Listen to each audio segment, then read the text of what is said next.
Bagaimana kabar saudara hari ini? Luar biasa ya. Kita akan masuk pada bagian yang ketiga dari seri firman Tuhan di bulan Februari ini saudaraku.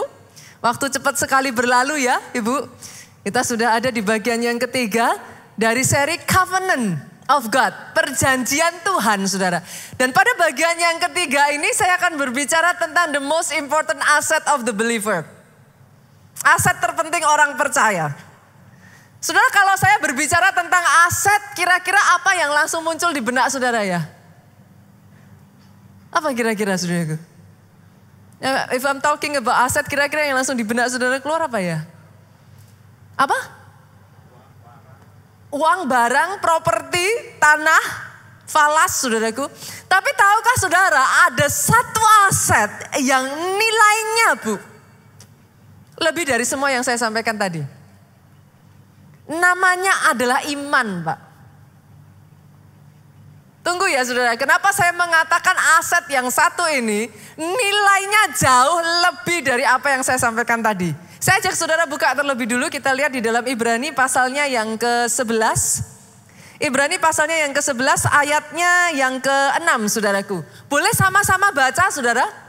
Kita sama-sama baca ya, bagian A terlebih dulu, 2, 3. Tetapi tanpa iman tidak mungkin, katakan tidak mungkin orang berkenan kepada Allah. Ayat ini ngeri loh saudara. Tanpa iman tidak mungkin orang berkenan kepada Allah. Saya ulang lagi ya saudara. Tanpa iman tidak mungkin orang berkenan kepada Allah. Saudara kalau tidak berkenan, kira-kira Pak, ada orang datang ke rumah Bapak, Bapak nggak berkenan, bisa ketemu nggak? Nggak bisa. Kalau saudara ketemu aja nggak bisa, bagaimana saudara bisa masuk dalam perjanjian dengan Allah? Make sense ya saudaraku? Boleh nggak kalau saya katakan seperti ini? Tanpa iman semua akses masuk ke perjanjian close. Boleh gak saya ngomong seperti ini saudaraku? Iman itu akses masuk ke perjanjian dengan Allah. Kadang kalau saya ngomong gini kayak terkesannya saya jahat ya saudaraku. Tapi sorry ya saudara. Iman itu yang menggerakkan Tuhan. Bukan air mata saudara. Maafkan saya ya, saya ngomong kayak gini terkesannya jahat saudara. Pastor, apakah berarti Tuhan tidak memperhatikan saat saya berseru dan menangis? Salah saudara. Firman Tuhan ngomong, dia menampung air mata kita ini dalam kirbatnya. Tapi jangan salah loh saudara. Air mata kita tidak pernah menggerakkan dia. It is faith yang menggerakkan Tuhan. Kenapa saudaraku? Alkitab berkata seperti ini. Kita lanjutkan pembacaan Ibrani ayat pasal 11 ayat yang ke-6 tadi. Sebab barang siapa berpaling kepada Allah. Artinya saudaraku, saudara yang ada di tempat ini ketika saudara mengambil keputusan menerima Yesus sebagai Tuhan dan Juru Selamat. Barang siapa berpaling kepada Allah, the moment saudara memutuskan untuk menjadi orang Kristen, dia harus percaya bahwa Allah ada. Jadi syaratnya yang pertama saudaraku, saudara harus percaya dulu kalau Tuhan itu ada. Kalau enggak, how can you make a covenant with Him? Enggak bisa. Yang pertama saudara harus percaya dulu kalau Allah itu yes dia ada. Tapi enggak sampai di situ saudaraku. Yang kedua bahwa percaya bahwa Allah memberi upah kepada orang yang sungguh-sungguh mencari dia. Saya berkali-kali menyampaikan saudara, kita harus paham bahasa Alkitab. Karena bahasa gaulnya zaman itu dengan bahasa gaul zaman sekarang beda. Apa yang dimaksud bahwa Allah itu memberi upah saudara? Kalau kita nggak ngerti, kita hanya sekedar berpikir oh upah. No, kata upah di sini Pak, ini adalah bahasa yang dipakai untuk sebuah covenant. Kalau bahasanya kita manusia itu hak kewajiban, betul ya Pak ya? Kita tanda tangan perjanjian itu ada hak, ada kewajiban. Kewajibannya dilakukan maka haknya jadi milik kita. Tapi kalau sama Tuhan itu bukan hak Bu.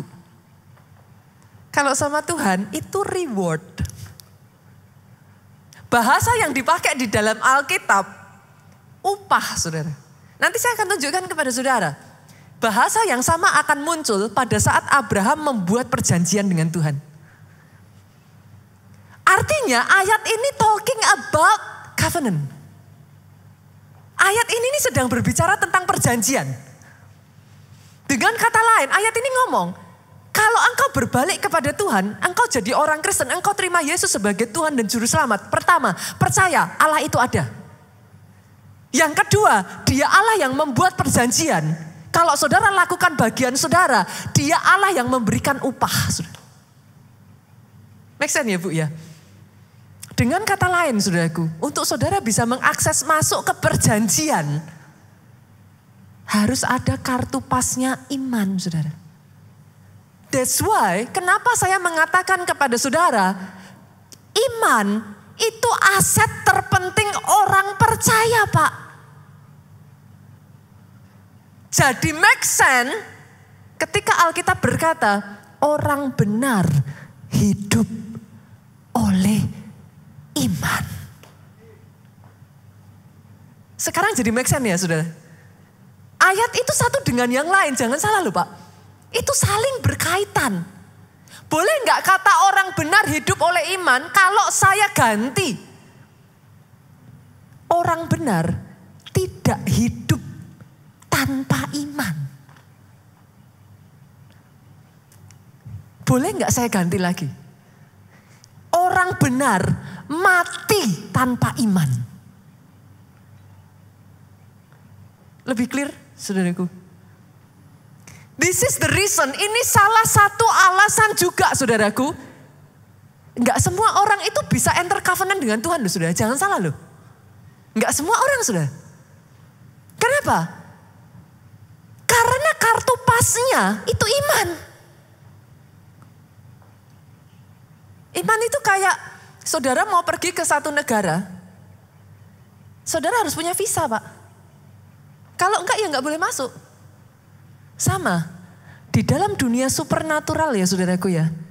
Kalau saudara enggak punya iman, saudara enggak akan bisa membawa yang tidak terlihat jadi terlihat. Forget it.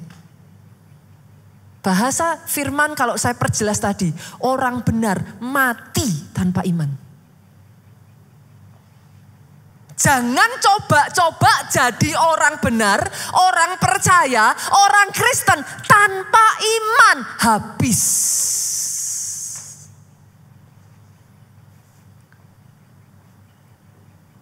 Inilah yang membawa Abraham itu bisa mengikat perjanjian dengan Tuhan, Bu. Saya ajak ya, saudara melihat ya, permulaan ketika Abraham masih namanya belum Abraham. Bahkan namanya pun masih Abram, saudaraku. Seperti apa kok sampai dia itu bisa mengalami, dia berhasil saudaraku, mengikat perjanjian dengan Tuhan. Kita lihat ya, kita buka dari Kejadian pasalnya yang ke-15. Ayatnya yang pertama sampai ayatnya yang ke-6.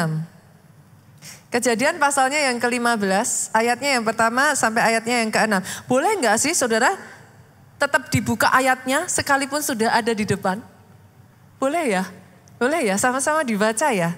Kita lihat ayatnya yang pertama terlebih dulu. Kemudian datanglah firman Tuhan kepada Abram dalam suatu penglihatan. Pertanyaan saya, datanglah firman Tuhan kepada Abram. Inisiatifnya dari siapa berarti? Dari Tuhan. Ini uniknya tentang perjanjian, saudara. Kemarin ada satu orang yang bertanya kepada saya belum sempat jawab hal ini saudaraku. Tapi dari apa yang saya sampaikan ini hopefully bisa menjawab saudara. Perjanjian itu inisiatifnya dari Tuhan saudara. Ada dua macam perjanjian ya saudaraku. Perjanjian yang sudah tertulis di dalam Alkitab. Itu saudara kalau mau masuk lakukan bagian saudara, itu akan menjadi porsi saudara. Tapi ada perjanjian yang person to person, saudaraku. Itu berbeda dengan nasar ya, Bapak Ibu. Perjanjian itu selalu dimulainya dari inisiatifnya Tuhan. Once in a while dalam kehidupan seseorang, kenapa perjanjian itu jadi powerful, saudaraku? Karena di dalam kehidupan seseorang, once in a while, Tuhan itu melihat kehidupan seseorang ya, saudaraku. And then he offer. Dia offer covenant, saudara. Itu yang terjadi di dalam kehidupan Abraham. Pastor, kalau saya yang mau minta mengajukan covenant dengan Tuhan bisa enggak? Itu namanya saudara bernasar. Beda ya saudara, bedakan ya. Kalau saudara bernasar bisa diterima bisa enggak? Make sense ya saudaraku? Kenapa? Kenapa covenant itu menjadi sangat spesial saudaraku? Itu termnya Tuhan gitu saudara. Banyak kali di dalam covenant orang itu ditantang melampaui apa yang dia pikir mungkin gitu. Tuhan yang punya rencana, Tuhan mau pakai seseorang, ditawarkanlah sebuah covenant. Tetapi untuk enter into the covenant you need faith. Kenapa saudara butuh faith? Saya tunjukkan saudara. Dari ayat ini saudara nanti ngerti. Kemudian datanglah Tuhan kepada Abraham dalam suatu penglihatan, jangan takut. Abraham, akulah perisaimu, kata Tuhan. Upahmu akan sangat besar. Bahasa yang sama muncul lagi ya saudara. Upahmu akan sangat besar. Artinya apa? Sekarang saudara kalau muncul bahasa itu saudara sudah ngerti ya. Itu slangnya zaman dulu untuk Tuhan tuh nawarin perjanjian. Rewardmu akan besar. Saudara pikir kalau Tuhan ngomong jangan takut, ada sebabnya enggak saudara? Ada sebabnya. Tuhan itu tahu saudara, Abraham itu ada di titik terendahnya. Pada saat Tuhan ngomong sama Abraham, Abraham jangan takut, aku perisaimu, upahmu besar. Langsung kok dijawab sama Abraham, ayat 2 saudaraku lihat. Abraham menjawab, ya Tuhan Allah, apa yang engkau berikan kepadaku? Abraham tuh ngomong, Tuhan tuh mau nawarin apa sama aku? Buat Abraham saudara, aku akan meninggal dengan tidak punya anak yang akan mewarisi rumahku, ialah Eliezer orang Damsik itu. Abraham tuh langsung to the point. Lagi kata Abraham, engkau tidak memberikan kepadaku keturunan sehingga seorang hambaku nanti menjadi ahli warisku.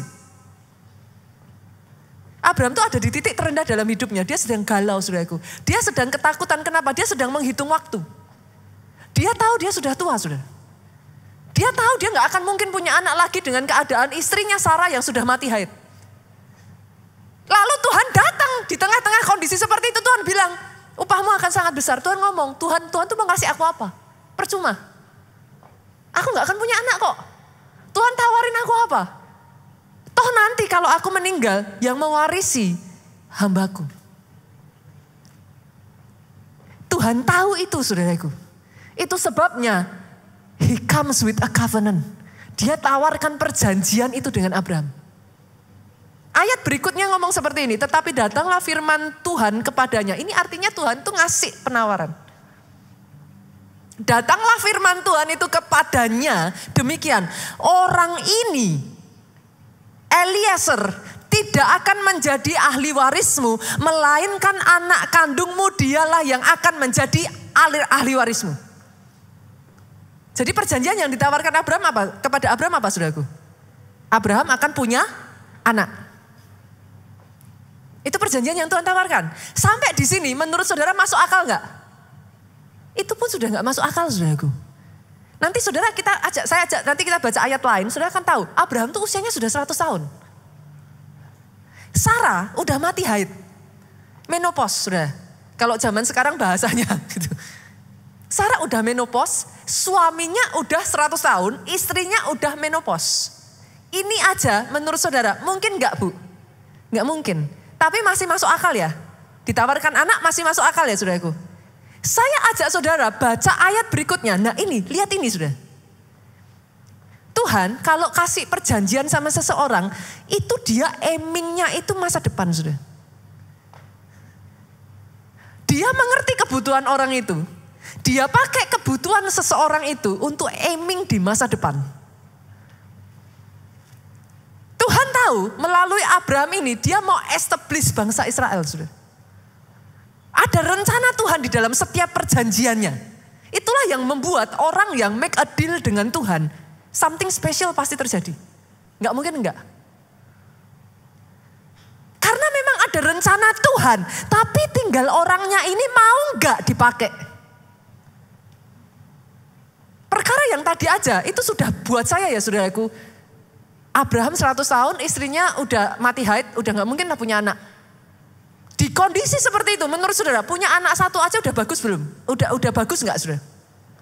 Punya satu aja udah puji Tuhan ya, kondisinya begitu loh. Tapi saudara tahu yang ditawarkan Tuhan sama Abraham. Kita lihat ayat kelima. Tuhan ngomong apa? Lalu Tuhan membawa Abraham keluar serta berfirman. Abraham ditarik keluar dari tendanya. Dia ngomong sama Abraham, coba lihat ke langit. Hitunglah bintang-bintang jika engkau dapat menghitungnya. Tuhan tuh tahu loh sudah. Ayat ini sendiri ngomong, Tuhan tuh sukanya gitu. Alkitab tuh sukanya gitu. Disuruh ngelakuin sesuatu yang Tuhan itu tahu. Hitunglah bintang-bintang jika engkau dapat menghitungnya. Artinya Tuhan ngerti gak mungkin bisa dihitung. Abraham disuruh ngitung. 1, 2, 3. Pernah ada di sini yang pernah ngitung bintang sudah? Saya pernah sudah. Pernah nggak sampai di titik tertentu, kita tuh kalau ngitung saudara, itu kayak butuh border gitu loh saudara, butuh batasan ya. Supaya kita ngerti ini 1, 2, 3, 4, 5, mana yang sudah dihitung, mana belum gitu saudaraku. Saya pernah menghitung bintang saudara, sampai di titik tertentu, you lost count gitu. Bukan nggak bisa dihitungnya, tapi kayak ini udah kehitung belum ya tadi gitu kan saudaraku. You lost count gitu. Nah di titik Abraham lost count, Tuhan ngomong sama Abraham di ayat yang kelima ini. Maka firman-Nya kepadanya, demikian banyaknya nanti keturunanmu. Saya nggak tahu dengan saudara, buat saya ayat ini blows my mind. Bagaimana saudara bisa menawarkan kepada seorang kakek yang umurnya 100 tahun, yang istrinya sudah menopause, yang satu anak aja nggak punya setelah puluhan tahun menikah. Bukan hanya ditawarkan punya keturunan, tapi ditawarkan sebanyak itu loh nanti keturunanmu. Jujur, saya ajak saudara jujur. Bu, kira-kira saya nggak tahu keadaan apa yang menurut ibu mustahil terjadi atas hidup ibu. Tuhan datang sama ibu, Tuhan tawarkan perjanjian. Sama seperti Abraham ini. Keadaan yang totally mustahil Pak, buat Bapak apa? Setiap orang punya. Kira-kira menurut saudara, kalau saudara jadi Abraham, saudara akan langsung amin gitu? Jujur loh saudara, pasti loh. Kita setidaknya gini, Tuhan PHP. Jangankan Abraham ya saudara, banyak orang menanyakan kepada saya apakah jin itu kalau orang bilang bonus gitu. Salah saudara. Saya itu mengusahakan untuk punya anak yang ketiga itu sudah lama. Anak saya pertama dan kedua itu lahir bahkan tanpa saya planning gitu sudah. Sejak dari awal kami menikah, kami tuh kepengen punya 3 anak. Saya dari keluarga yang tiga anak, kebetulan Pak Pastor Jo juga dari keluarga yang 3 anak gitu. Jadi kami tuh kepengen punya 3 anak saudara dari awal. Tapi saudara, waktu Jen itu saya ngusahain sampai inseminasi saudaraku. Saya tuh sampai 2 kali inseminasi. Saya suami istri itu benar-benar subur saudaraku. Dokter tuh sampai waktu kami datang ya, dokter tuh geleng-geleng, ngapain? Kamu tuh subur. Gak usah di program-program, nanti kan punya anak. Tapi kenyataannya dari anak saya yang kedua sampai anak saya yang ketiga itu 7 tahun selisihnya saudara. Saya mengusahakan. Jadi Jen itu bukan bonus. Saya tuh mengusahakan. Sampai di satu titik tertentu, saya kayak ngomong sama diri saya sendiri, saudara. Manusia suka gitu ya. Udahlah, punya 2 juga udah anugerah. Ngayem-ngayem, saudaraku. Udahlah, karena setelah sekian tahun kami berusaha, gak ada hasil. Udah program, udah apa. Saya tidak sampai go to bayi tabung ya saudaraku. Karena saya udah punya anak pertama dan kedua gitu. Jadi saya berpikir I don't need gitu. Saya gak butuh sampai ke bayi tabung gitu. Tapi saya berusaha sebisa mungkin saudara. Sampai di satu titik. Saya ingat sekali itu bulan Desember. Tuhan tuh ngomong. kamu saya kasih anak satu lagi. Begitu saya dengar Tuhan ngomong gitu, saya dengan cepat langsung kok saudara. PHP Tuhan lagi. Saudara mengerti yang saya maksudkan? Itu aja saya baru posisi sekitar 5 tahun lebih. Mengusahakan untuk punya anak dan gak bisa punya anak. Saudara kebayang dong posisinya Abraham. Puluhan tahun loh. Pada saat Tuhan ngomong seperti itu, saudara pikir Abraham langsung yes, amin. Gitu saudara. Alkitab mencatat Sarah tertawa. Karena memang secara manusia gak mungkin. Tapi coba lihat saudara. Apa respon Abraham? Ayat 5 itu blow my mind. Ayat 6 lebih blow my mind. Ayat 6 ngomong seperti ini. Sama-sama yuk kita buka. Jadi saudara bisa langsung baca. 2, 3. Lalu Abraham bilang kepada Tuhan. Tuhan PHP.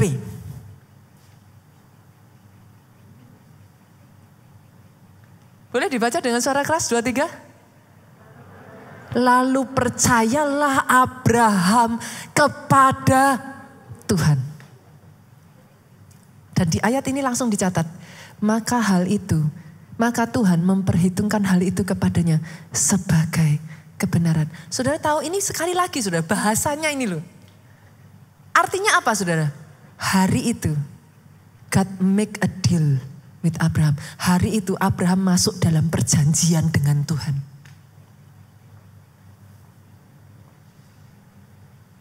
Itulah perjanjian saudara.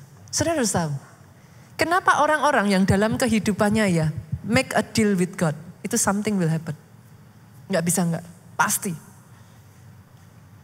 Pasti saudara. Karena seringkali yang Tuhan tawarkan itu something impossible Pak. Saya pernah menceritakan kepada saudara. Once I make a deal with God. Saya pernah cerita kepada saudara, saya pernah ada di kondisi hampir kecelakaan pesawat ya saudara.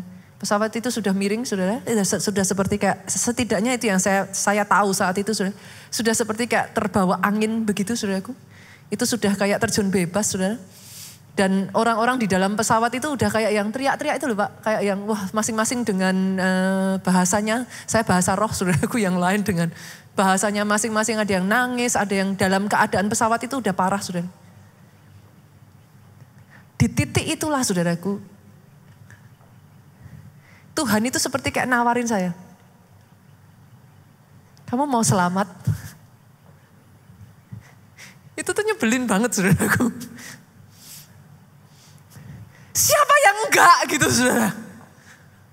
Saya tuh waktu itu ngomong sama Tuhan, Tuhan, bahwa aku pesawat ini mendarat dengan selamat. Oke. Saya tuh bisa ngelihat saudaraku. Kejadian itu tuh benar-benar kayak dipakai Tuhan begitu rupa. Tuhan tuh kayak semudah itu. Oke. Tapi saya tahu saudara, saya nggak tahu gimana cara ngomongnya sama saudara. Saya tuh bisa lihat sudut matanya Tuhan itu loh saudara. Apa bahasa saya ya? Saya tuh ngerti. Kayaknya bukan cuma oke titik deh ini.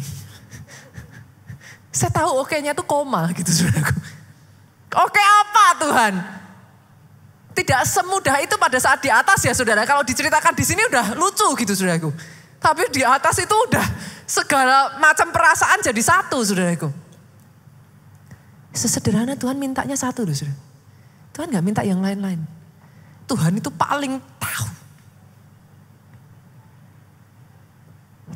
Kamu harus tetap khotbah. Itu saya langsung lemes. Udah lemesnya double saudaraku. Itu antara milih buah si malakama saudara. Buat saya. That time I make a deal with my God. Saya nggak tahu bagaimana dalam kehidupan setiap orang itu Tuhan itu datang dengan cara-cara yang berbeda-beda saudara.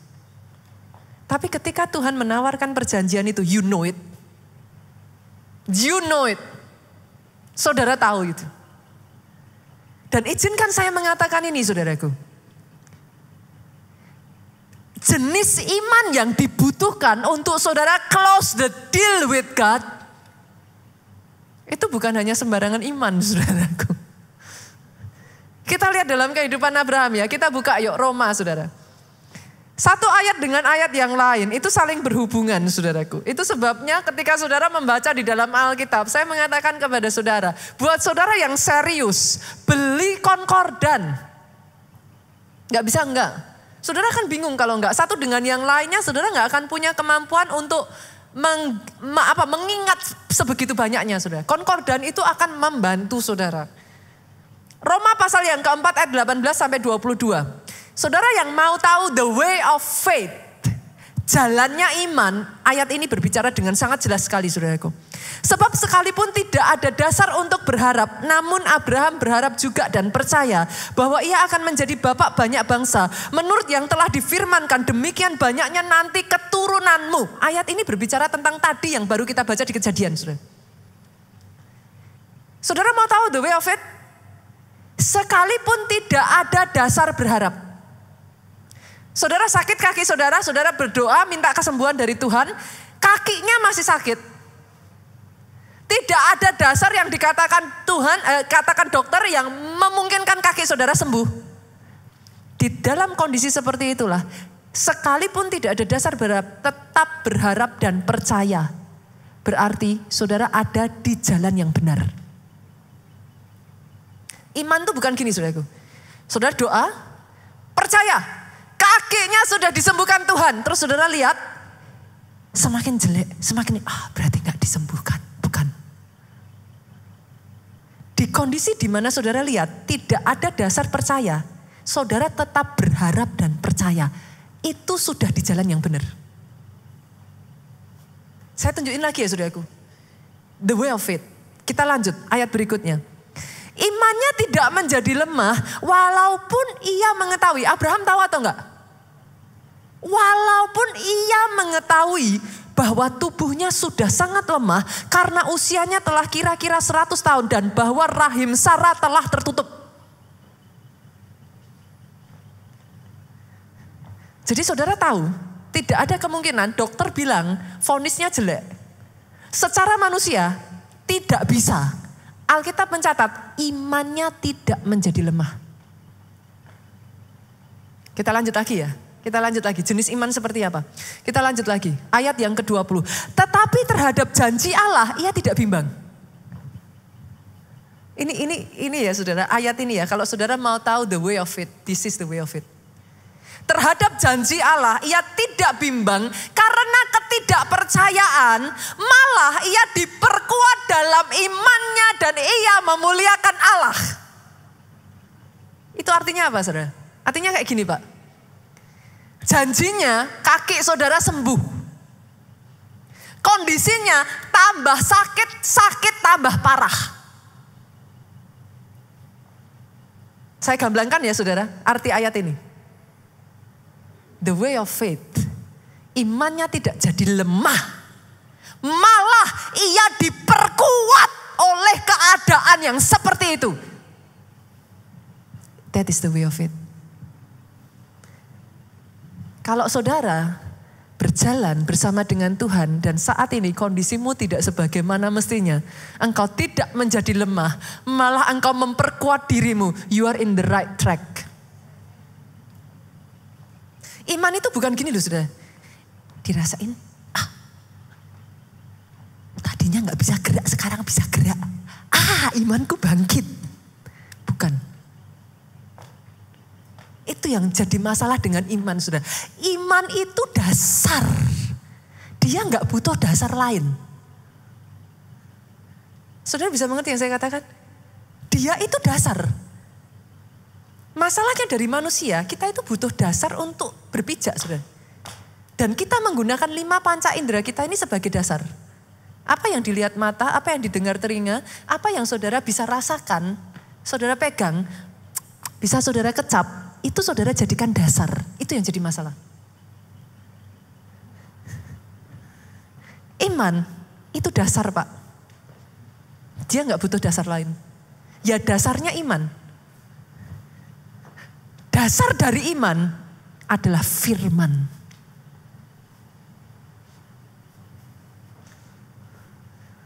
Iman atas dasar firman. Jadi kalau pastor, pernah nggak pastor ngadapi kayak gitu, pastor goyang? Pernah. Loh, masih manusia saudara. Lah apa saudara pikir di depan mata semuanya penanda-penandanya negatif semua terus saudara, kayak gitu. Gila apa saudaraku? Goyang. Tapi ada satu hamba Tuhan namanya Benson Idahosa saudaraku. Dia mengajarkan dan saya sangat belajar banyak dari orang ini. Dia salah satu rasul Afrika saudara. Ini orang gila saudaraku. Saya belajar dari orang ini arti iman. Dia katakan saudara, pada saat imanmu goyang, engkau melihat yang di depan matamu berbeda dengan apa yang dijanjikan Tuhan. Tutup mulut katanya. Enggak usah disampaikan apa-apa. Tahu enggak pastor? Tahu. Situasinya jelek tahu enggak? Tahu. Tutup mulut. Ayat ini mengajarkan yang berikutnya saudaraku. Ia memuliakan Allah dalam tutup mulut. Saudara berkata, Tuhanku selalu baik. Tuhanku ajaib. Tuhanku luar biasa. Beda antara tutup mulut dengan saudara nggak ngomong loh ya saudaraku. Oh saudara mungkin didiagnosa sakit tertentu lalu kemudian terus kata pastor disuruh tutup mulut gitu.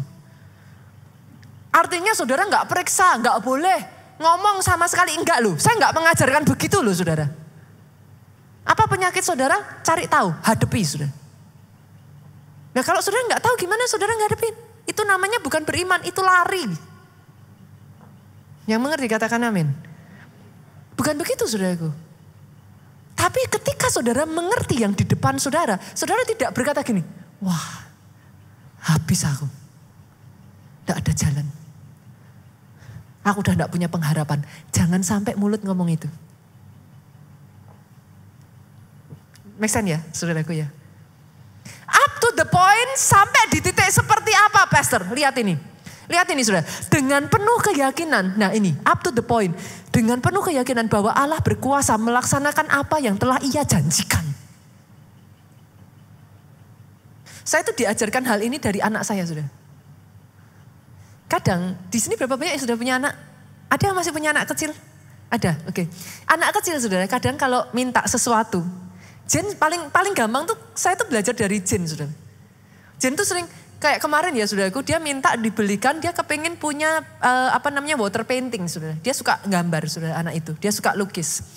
Dia minta saya belikan water painting. Dia bilang sama saya, Mom, Jen minta water painting buat kadonya Jen boleh? Dia tanya. Oh boleh. Saya bilang gitu.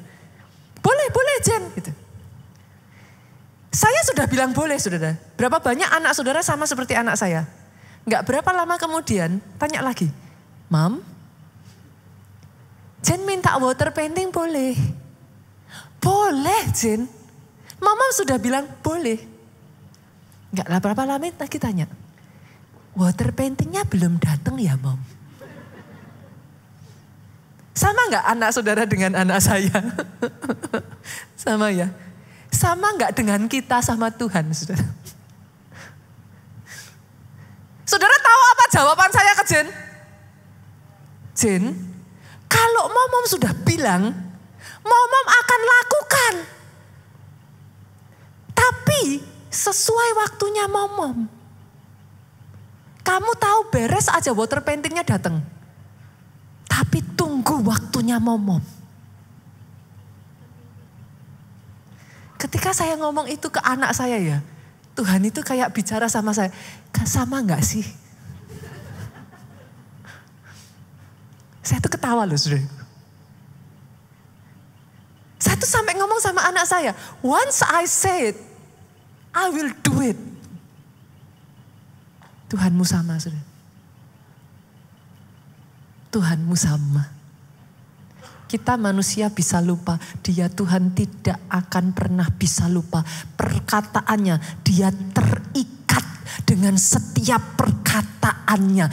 Izinkan dia kerjakan pada waktunya. Karena kadangkala ya saudaraku, kita harus ada sampai di satu titik ya. Bahkan kalau untuk Abraham ini ya saudara, diujinya sama Tuhan lebih ngeri lagi loh saudara. Kita buka ya, kita lanjutkan. Ibrani pasalnya yang ke-11. Ayatnya yang ke-17 sampai ayatnya yang ke-19. Karena beriman juga nih, titiknya imannya Abraham tuh sampai di sini sudah. Maka Abraham mempersembahkan Ishak sebagai kurban. Ketika ia diuji Allah, kepada Abraham lah Allah memberikan janjinya. Namun Abraham rela menyerahkan anaknya yang satu-satunya itu. Lihat ini sudah. Allah telah berkata kepada Abraham, melalui Ishak inilah engkau akan mendapat keturunan yang aku janjikan kepadamu. Jadi imannya Abraham itu bukan cuma sampai iman untuk dapat, tapi iman untuk kehilangan sudah. Ada di sini yang imannya cuma sampai dapat kan. Tapi kalau diambil Tuhan marah toh. Dalam kasusnya Abraham ini ngeri sudah. Saya tuh kalau baca ini ya, wow, tidak heran dia disebut bapak orang beriman. Imannya dia bukan hanya sampai di titik sudah dikasih. Diambil sama Tuhan, padahal jelas loh perjanjiannya tuh mengatakan bahwa melalui Ishak. Terus kalau Ishak mati, selesai gak perjanjiannya harusnya? Loh ya selesai. Orang melalui Ishak kok. Tapi lihat ini saudara, ayat 19. Abraham yakin bahwa Allah sanggup menghidupkan kembali Ishak dari kematian. Gila enggak saudara?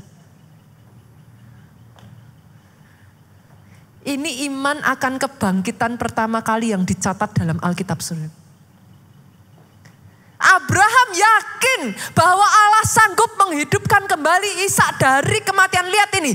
Jadi boleh dikatakan Abraham sudah menerima kembali Ishak dari kematian.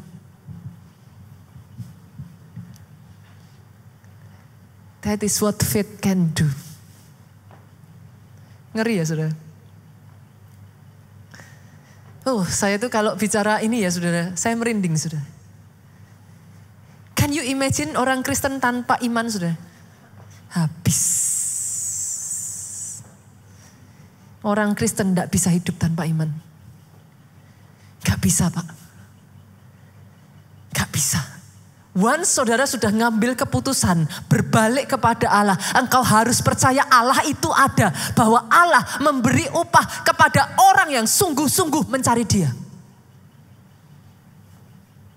Sepowerful itu apa yang bisa dikerjakan iman. Bahkan kalau kau kehilangan pun. Kalau imanmu nyampe ya Pak. Alkitab mencatat. Seperti engkau sudah menerimanya dari kematian.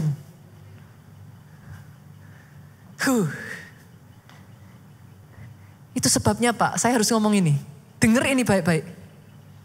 Iblis selalu menargetkan iman saudara.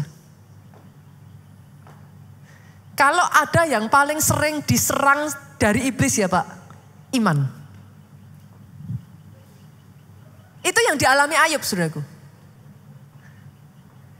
Saudara pikir apakah Ayub diambil kekayaannya supaya miskin?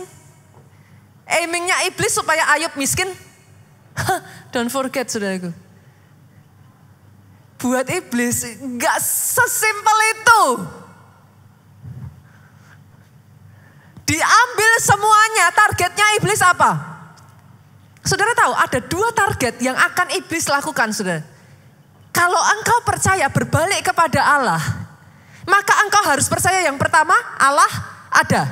Yang kedua, Dia memberi upah kepada orang yang bersungguh-sungguh mencari Dia. Targetnya pertama, Dia memberi upah kepada orang yang bersungguh-sungguh mencari Dia. Akan ada waktu-waktu di masa pandemi kemarin, ketika saudara digoncang iman saudara, perkataan ini akan muncul. Bedanya apa? Pelayanan kamu sungguh-sungguh sama Tuhan.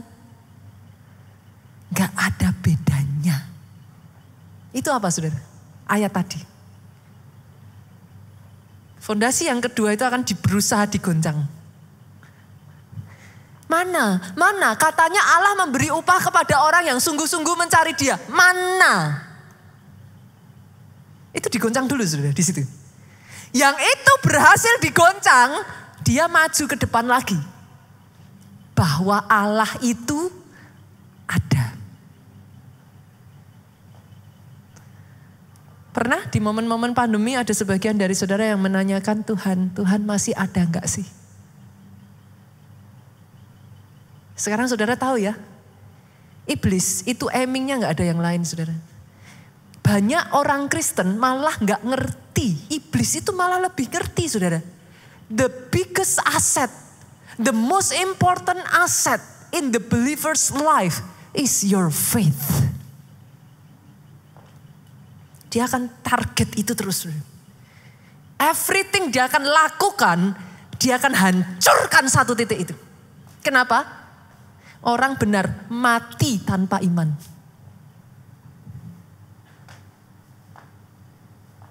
Make sense, saudara sekarang? Sekarang semuanya jadi terbuka ya. Saudara bisa melihat ya. Saya berdoa setelah saudara bisa melihat ini. Hari ini saya berdoa ya saudaraku, kuatkan imanmu. Kuatkan imanmu. Saya ulang lagi, kuatkan imanmu. Loh, iman harus kuat. Saudara kalau di dalam Tuhan jadi orang percaya tanpa iman, oh jangan harap saudara, habis. Imanmu harus kuat. Imanmu harus kuat. Imanmu harus kuat. Pertanyaannya sekarang, terus caranya gimana? Karena iblis itu akan terus narget, saudaraku. Iblis itu akan terus narget. Buat saudara, banyak orang Kristen itu yang dipikir gini, aduh yang penting pokoknya saya selesailah dari masalah saya segera keluar dari permasalahan saya datang ke pendeta, cepat didoakan, yang penting saya cepat sembuh, yang penting saya cepat keluar dari hutang saya. Tapi itu pola pikir yang salah, saudara. Kenapa? Memangnya saudara sembuh, habis itu gak bisa datang masalah yang lain. Halo, buat saudara yang pengen instan, saya harus ngomong, selama kita masih hidup, bahkan ada orang tuh ngomong gini saudara, masalah dengan kita itu seperti kereta api dengan rel. Kan? Lah kalau saudara maunya cuman instan, yang penting yang satu ini beres. Menurut saudara, nanti ketika yang terjadi yang masalah berikutnya saudara gimana? You will do the same thing again. If the first problem you run away, you will do almost the same for the second one. Makanya Tuhan gak mau, saudara. Tuhan itu mau membangun otot-otot imanmu. Dikasih yang kecil dulu. Kecil udah bisa, tambah besar. Tambah besar udah bisa, tambah besar lagi. Sampai di titik tertentu Pak, 1 kilo tadinya berat. 2 kilo saudara angkat. 3 kilo, 5 kilo saudara terbiasa, 10 kilo. Di ke depan nanti, masalah yang 5 kilo datang. Saudara mainin tuh, saudaraku. Yang mengerti katakan amin. Yang mengerti aminnya yang paling keras. Bangun otot imanmu. Jangan jadi orang Kristen gampangan. Maafkan saya kalau saya galak ya saudara dalam hal ini. Karena di masa pandemi kemarin saya melihat banyak orang Kristen berguguran. Itu buat hati saya sedih saudara. Banyak orang Kristen tidak tahu kebenaran firman. Tidak mau baca firman. Tapi selama masa pandemi kemarin orang-orang yang bahkan saya kasih sebagian dari mereka berguguran. Itu membuat saya marah saudaraku. Itu sebabnya kalau saudara melihat hari-hari ini firman di gereja kita, 1 bulan ini aja ya saudaraku, banyak yang ngomong sama saya, pastor, ini firmannya bulan Februari ini daging. Saudara tahu kenapa saya lakukan itu saudaraku? Saya gak mau lihat orang-orang Kristen berguguran lagi saudara. Saudara benci saya silahkan. Saudara gak suka dengan apa yang saya katakan silahkan. Kalau itu membuat saudara bisa berdiri dan mengalahkan masalah saudara, so be it. Jangan jadi orang Kristen gampangan. Kena masalah sedikit saudara jatuh. Nggak ditolong Tuhan sedikit saudara mundur. Saudara harus paham. Bangun otot imanmu. Pertanyaannya Pak, gimana cara bangun otot iman? Nggak bisa enggak Pak. Iman timbul dari pendengaran. Pendengaran akan firman Kristus.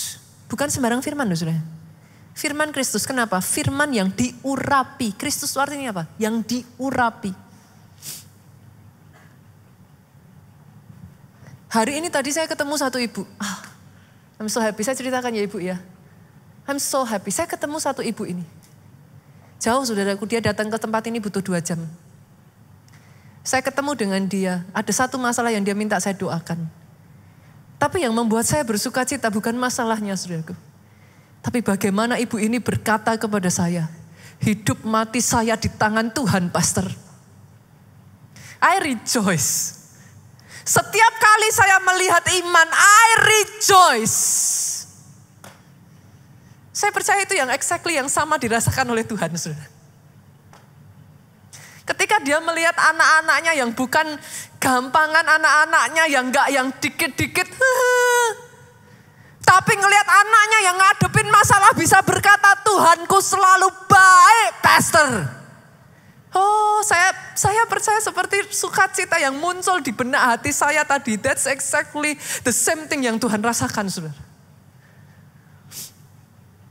Kenapa? Karena Tuhan tidak pernah memberikan saudara masalah itu untuk menghancurkan saudara. Itu dimaksudkan untuk saudara kuat. Semakin mengenal Tuhanmu. Sehingga saudara do exploit. Minggu lalu saya jelaskan saudara. Do exploit artinya apa? Dari semua perjanjian itu. Saudara menguasai pasal-pasal dan ayatnya. Saudara bisa dapat benefit terbesar dari itu. Gak bisa enggak saudara. Yang pertama, baca firman. Banyak-banyak dengar firman. Dan ibu tadi mengatakan kepada saya, 1 minggu pastor, saya dengarkan khotbah pastor Nita, khotbah pastor Jo, khotbah pastor Obaja. Saya ketawa tadi saudara. Harus diisi terus. Diisi terus. Pastor Jo itu ya saudaraku. Saudara tahu bagaimana cara Pastor Jo menguatkan hatinya. Di momen-momen ketika masalah itu datang dan begitu tight sekali saudara. Dari pagi sampai malam. Dia tutup telinganya saudara. Diisi terus dengan khotbah hamba-hamba Tuhan saudaraku. Khotbah-khotbah yang isinya daging saudara. Saya tuh kalau dengar Pastor Benson Idahosa ngomong ya saudara. Wah itu api itu kayak nyala saudara. Ini orang gila saudara. Pada saat dia berusia 16-17 tahun ya saudaraku. Orang ini ya saudara. Dia dengar perkataan dari pendetanya. Pendetanya ngomong, Tuhan Yesus membangkitkan orang mati. Langsung selesai khotbah dia datengin pendetanya. Apa katamu pastor? Kalau orang percaya, orang mati bisa bangkit? Iya. Dia tanya, pastor pernah bangkitin orang mati? Belum. Tapi kalau aku percaya aku bisa bangkitin orang mati, kata firman? Yes. Saudara tahu apa yang dia katakan pada saat itu? I will do it. Dia ambil sepedanya saudaraku, dia cari orang mati saudaraku. Cerita-cerita seperti ini, itu akan membangkitkan imanmu saudaraku. Cerita-cerita seperti ini membuat api saya bergelora saudara. Dia pergi, dia cari orang mati saudaraku. Dia tirukan persis seperti firman. Dia suruh orang-orang semua pergi saudaraku. Dia berkatakan kepada orang yang mati ini saudara. Di usianya yang ke-17 tahun, dia membangkitkan 7 orang mati saudara. Tapi menurut saudara, 7 hidup tadi itu berapa puluh yang dia coba gak hidup saudara? Faith. Saya berharap saudara bisa melihat ya, kekristenan is all about faith. Bangun imanmu. Yang kedua saudara, bagaimana cara saudara membangkitkan iman? Iman ada kaitan besar dengan doa. Itu gak bisa saudara pisahkan. Lihat cara Yesus membangkitkan iman. Kita buka ya. Kita buka dari Lukas pasalnya yang ke-22 ayat 31 sampai 32 saudaraku. Yesus ini waktu ini bicara dengan Simon saudara. Simon. Iblis telah menuntut untuk menampi kamu seperti gandum. Ini waktu Simon tidak percaya saudara. Iblis sudah menuntut untuk menampi kamu seperti gandum. Apa yang Yesus lakukan ketika Yesus tahu itu terjadi saudaraku? Tetapi aku telah berdoa untuk engkau supaya imanmu jangan gugur. Beda kan ya saudara antara orang Kristen ngomong oke, nanti saya doakan tapi gak didoakan. Makanya saya paling gak mau hanya sekedar ngomong nanti saya doakan. Hati-hati loh saudara.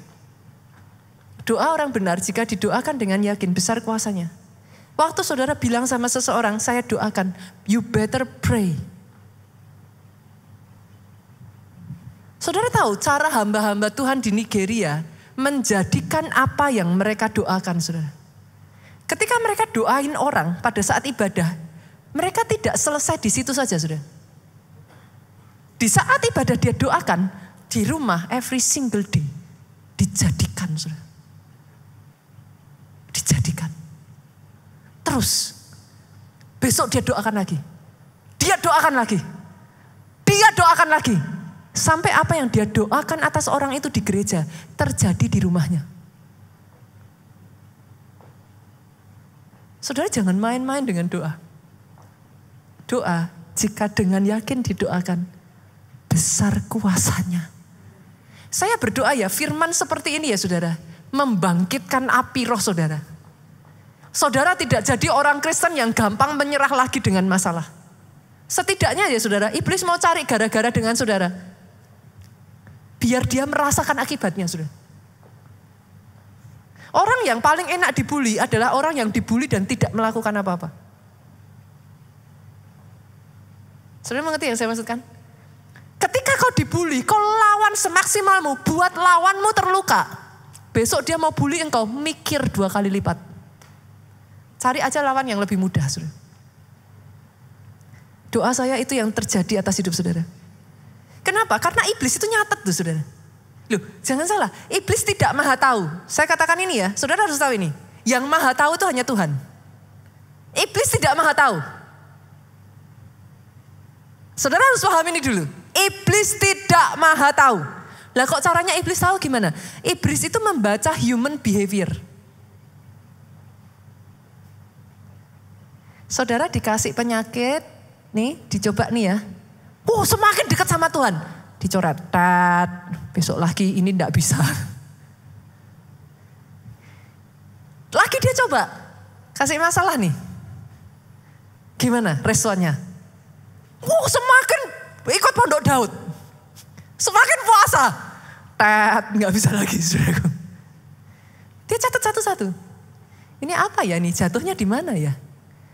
Alkitab mencatat, lawanmu si iblis berkeliling. Cari waktu lemahmu. Dia keliling terus. Dia cari, dia amati terus human behavior saudara. Coba kasih berkat.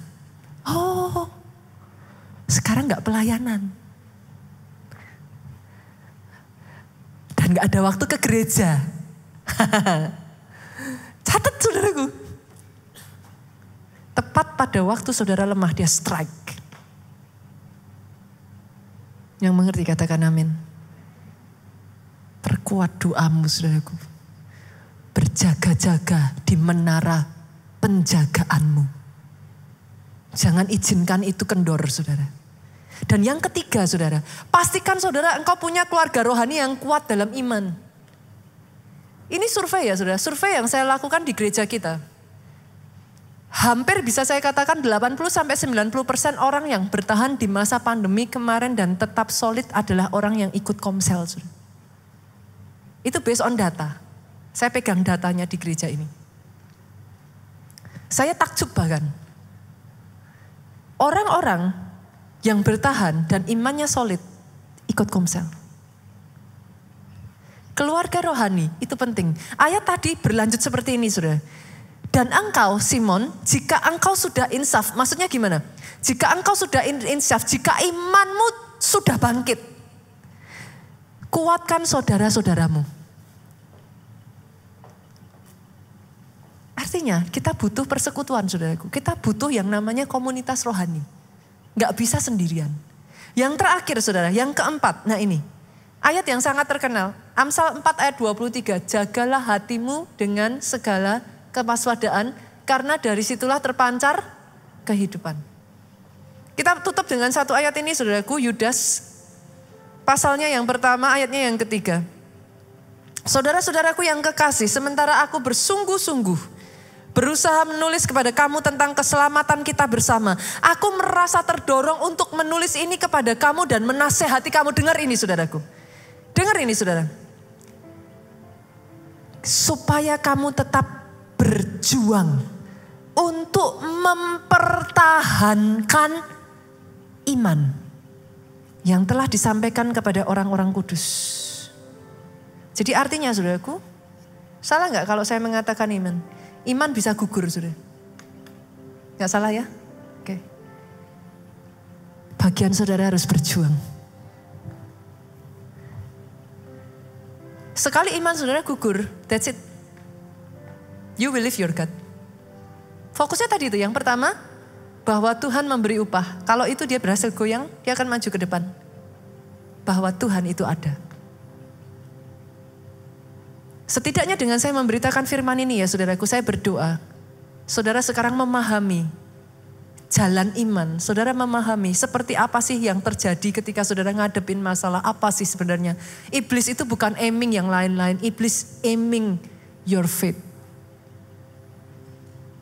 Dan doa saya ya saudaraku, selama bulan Februari ini ya, ini membawa saudara masuk dalam perjanjian dengan Tuhan. Saya nanti, saudara di luar nanti akan dibagikan kartu seperti ini saudaraku. You take it, you bring it home. Saya tidak akan minta laporan dari saudara akan hal ini. Tapi kartu ini basically adalah kartu perjanjian. Di sini ditulis kartu penuai saudaraku. Artinya apa saudara? Kalau saudara masih ingat ayat dari minggu lalu saudara. Minggu pertama dari firman ini. Saudara mau tahu the way of blessing? Dengarkan baik-baik. Masih ingat? Saya khotbah di sini kalau saya nggak salah minggu pertama. Dengarkan baik-baik. Lakukan dengan setia.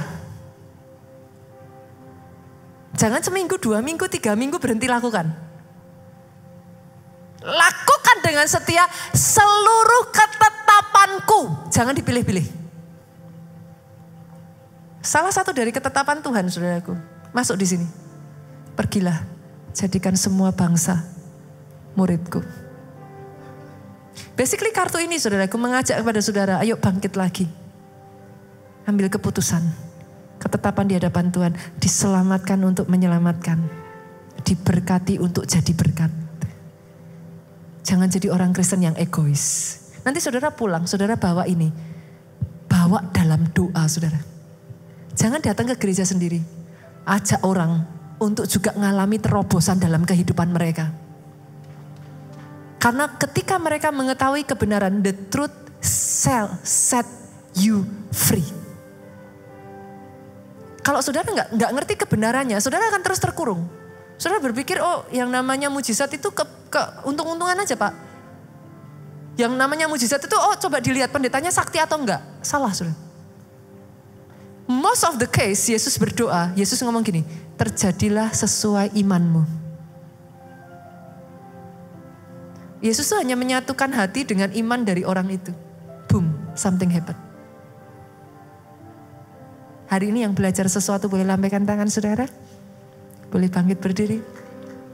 Kita berikan tepuk tangan yang paling meriah buat Yesus Tuhan kita. Aku percaya pada iman-Mu.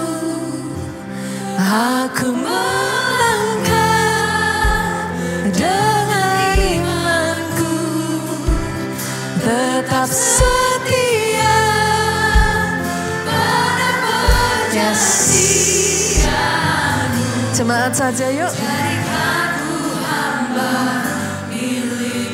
Boleh katakan saudaraku, aku percaya. Yes. Amin, amin. This is why I love this song, saudara.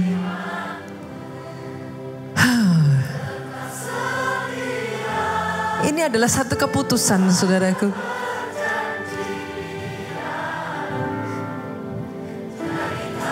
Sekali lagi yuk, sekali lagi dari dalam hatimu katakan, aku percaya.